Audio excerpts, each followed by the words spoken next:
បាច់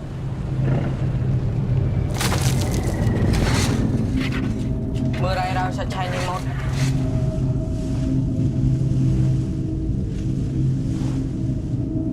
ต่อไปเนี่ยบ้านหลังเรือลำนี้จะเป็นบ้านของมึงตลอดไป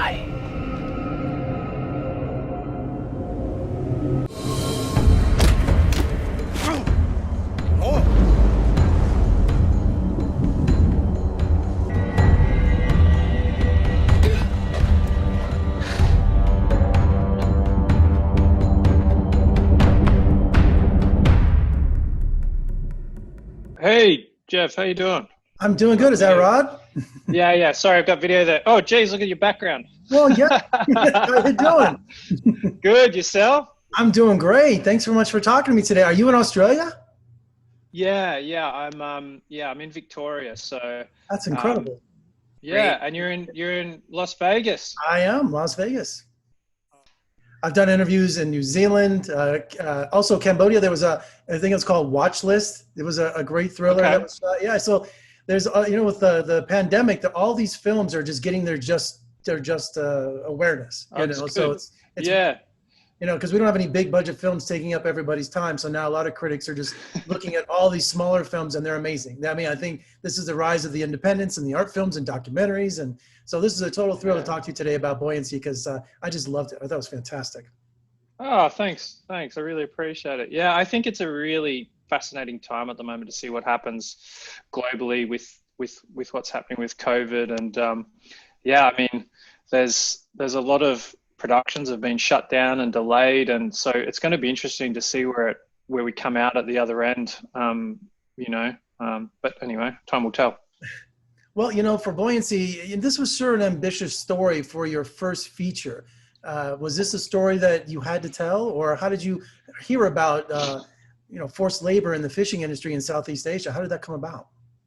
Well, I was reading some articles years and years ago now, and I mean, this is not happening too far from Australia, and I was kind of, shocked, naively shocked at what was going on, in the Gulf of Thailand and broadly Southeast Asia with this forced labor. And I remember reading some testimonies of survivors, that were a part of those articles, and I just felt this great sadness that their voice, hadn't been heard. And, it's not an issue that's just been going on for a few years. It's been going on for decades. And, I thought a great way to kind of bring more exposure would be to, make a film about it. And obviously there's a lot in that. Like, I'm an outsider coming in and making a film, and I always had the intention of making it with them, not for them. And there was, that involved, a very kind of deliberate process of, interviewing survivors, from the start in the research process. And then, as we got into production, having people like, play like those Burmese characters. They actually have worked on fishing trawlers, and Dam, who plays the captain, he worked on a trawler as a kid, from 11 to kind of 13 years old. So we wanted to be as authentic and as informed as possible, so that it was, effective. Was the Khmer and Thai dialogue, was that a challenge in making the film? Was there ever a language or communications barrier? Oh, yeah, of course. Like, there's a few different languages going on in the film. And for me, some of the Thais and Cambodians could speak a little English and others couldn't speak any. Like Sami, who plays Chakra, his English was pretty good. But then Dam, like Thanawakasra, who plays a captain, he doesn't know much English. So, it's just about, putting things in place, and people. So Non, who was the casting director on the film, she came on as like a translator, for the Thais, when we went into production. And, she was amazing, and she understood the story, like she'd been involved, for so long in the film. So, it was just about making sure that, we had the right people in place to kind of, make sure that there wasn't those, or the challenges weren't bigger than they needed to be, I guess. And tell me about finding Chakra, about finding Sam, because he's the soul of the movie. I mean, the film wouldn't work without him, and he just unbelievable performance. Yeah, he's incredible. Like he's never really done any acting before, and you know,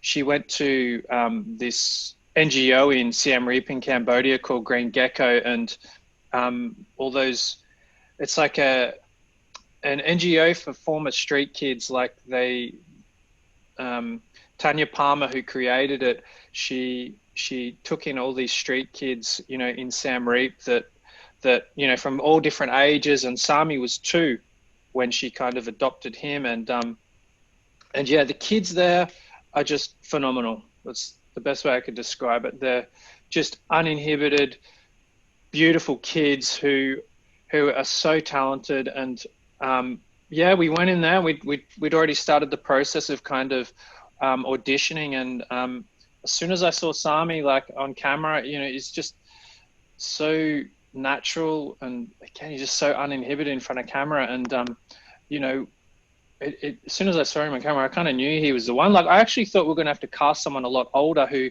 had a lot more kind of lived experience, but you know, he was 14 years old, but because of, you know, his experiences, he had that in spades already. So yeah, and then just started the process of working with him, and this issue of human trafficking is very close to, you know, Green Gecko, and they've been affected by it. And, you know, the whole reason they started is that so these vulnerable kids didn't resort to things like human traffic, like didn't get sucked into that world of being, you know, trafficked across to Thailand and ended up as, you know, child slaves, like the films. Yeah, because you hear of the sex trade, but you never hear of forced labor. I mean, the awareness of this, I had no idea, you know, that they would 200,000 plus men and boys every year force labor into that. And, you know, I find it ironic that, you know, that Chaka loses his childhood and he had to grow up really quickly. And you can just see his progression from being this rebellious teenager to the end, some sort of, you know, and they created a monster, you know, and you're just hoping that, you know, he gets his humanity back, you know?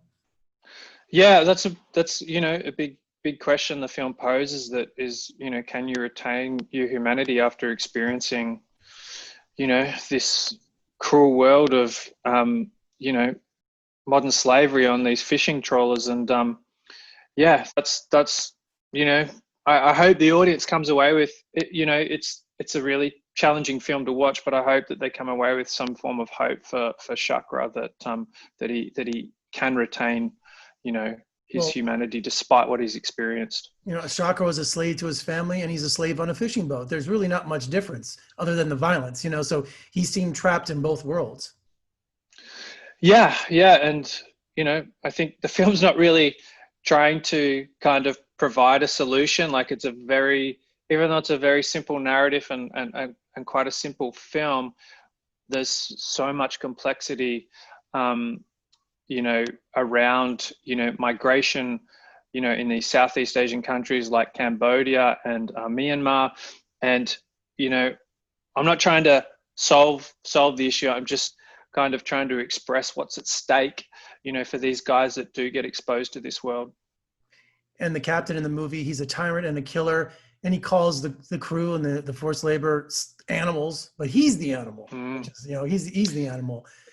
That's right. Yeah. He's quite sadistic, and, you know, after interviewing so many survivors, you know, getting a sense of that character and these enforcers on these boats, you know, I didn't want to make him kind of like a caricature, and hopefully, you know, the important relationship between him and Chakra in the film is that, you know, hopefully the audience is asking the question, you know, is Chakra going to become like, you know, this captain after experiencing so much? Because the captain's gone through everything that kind of Chakra's gone through as a child, and he's obviously at a very impressionable age, you know, a 14-year-old, and, you know, not kind of quite a man yet, but he is growing up really quickly. And, you know, what's kind of at stake here, you know, if he doesn't escape, and that he could become inhumane like the captain. So where do you think in Buoyancy, where do you think of the film that Chakra where he changed, for not going to go away the ending, where he finally, I think it was standing on the deck, it was sunset, and he sees the body float by. I feel that was the moment he took actions into his own hand. I think that was the moment for me when he did it. Yeah. I mean, I probably didn't really think about, exactly when he was made that decision. For me, it's more of an accumulation of moments and beats in the film that lead to it. But yeah, it's though. There has to be a last straw. Yeah. It's he was taking so much up to that point that I think that was just, I think he snapped. That's when he just said, I can't do this. No, it's a really powerful moment. And, it's such a beautiful sunset. You have a beautiful set. I mean, I was like, wow, look at that beautiful. And then all of a sudden the horror of, other fishing boats, throwing people overboard, just because they won't work or because they're sick or whatever. They just push them overboard. And I thought, what a beautiful, setting. And he's looking out, and all of a sudden I was like, wow. Yeah, there's a huge contrast. Yeah. And, the guys that, the Burmese guys that were, they play these Burmese characters, they would tell us things like, no, the bodies wouldn't float like this. They would float like that because they'd seen so many out on these trawlers. So when I kind of like talk about the authenticity that we're going for, that's the kind of level of detail that we wanted. And it was really, and they would talk about this and how often it would happen and how often they see. And I remember somewhere saying there's a pile of bones in the bottom of the Gulf of Thailand from all the bodies that have been thrown overboard. Yeah, he finds a femur in the net one day. I was like, exactly. The smell of fish, was it unbearable at times? I could smell it through my computer screen. That's good. I wanted that. I mean, for me, directing it, I was probably distracted with what was going on, but I know some of the cast and crew, really had a hard time, because it's so hot and the smell is just, awful. But I for me, I didn't notice as much. Like, I didn't notice, the kind of challenges, probably a lot of the challenges that were there, because I was so kind of, in the moment of making the scenes and everything work. So I didn't notice as much, but I'm sure if you ask some of the cast and crew, wasn't the most pleasant experience. I could smell it. Tell me about finding the boat, because I think that's one of the big characters in the film too. Where did you find that fishing boat to use? Yeah, so again, that comes back to the research process. And I spent a lot of time in Thailand, at ports and looking around and talking to fishermen. And there's a range of different kind of boats and fishing infrastructure that we could have used on the boats. Like, there's different, like, they fish for different things and whatnot. And we had to be quite practical because we're making a film too, so we couldn't have the process of fishing too complicated, or else it was just going to suck all our time on set by focusing on that. So we kind of based it on those Thai fishing boats. And we had to do a lot of work to make it and put the fishing infrastructure on it, like the arms and stuff, so that it was more believable, like a real kind of Thai fishing trawler. But it's pretty much the same scale, and it is a Thai fishing trawler basically. So I think one of my favorite moments of the film is, Chaco's in the back of a truck. He's obviously got this dazed look on his face, and one of the passengers offers him a drink, and he stares at him for a good 30 seconds. He doesn't understand how to handle an act of kindness. And then he finally takes the drink, and he has that little smile. So I thought, there's the hope for him now. He's going to be okay. Yeah, wonderful. Like, I mean, that's why that scene is there. It's really critical to, for the audience to have hope for him, getting towards the end of the film after what he's experienced. And he's accepting, something that he hasn't been offered, for kind of his life. And he didn't go home, did he, though? Because I kind of feeling his dad looked and he just went, I'm out of here still. I think the irony of the kind of narrative in the film is that he kind of gets what he wants. Like, he gets his independence and he gets money, but it's just not in any way that now. he kind of he's a man now. He can't go back after that experience to doing everything for his father for nothing. He's and also no, and like, the reason he gets back home and he realizes that it's not for him, is that, you know, a lot of the survivors that I talked to, they had the hardest time going back home, like to their families, and trying to reintegrate with the level of trauma that they experienced, you know, on these boats, like the kind of severe PTSD. They had real trouble reintegrating back with their families and communities. And so for me, that was, he couldn't just go home and for it to be that kind of happy ending where he goes back to his family. I think it had to be a moment of tension where he's desperate to kind of reconnect with his family, but at the same time, his experience, you know, doesn't really allow him to. So, right. Yeah. And it's funny because when you watch a film like this, you know, it's the same reasoning with the Holocaust. And when people are under duress and enslaved like that, you're saying, fight back. Why don't you fight back? You can't. You know, people freeze or they become, So this is a small example of that, because you're sitting through this whole film. It's like, why don't they do something? They just live in fear. And I just think that, you know, it's good for him to take matters in his own hand, because, you know, you want justice. And this film gives justice too. So.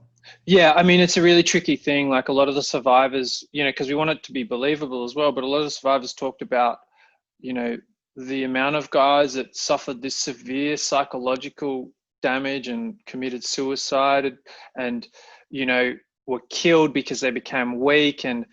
But this is, you don't know, like you're kind of told that you're going to get home at some point, and there's this, like, you lose any sense of time after a period, and that psychological challenge is really, really tricky. But they also told me, the survivors told me about these mutinies that happened on these boats, and some of them didn't end well, and they were devastating stories in their own right. So I think for us, that it was important to have, you know, that sense of, you know, I don't know, justice is a strange word, but yeah, it's important for him to have the courage to stand up at the end.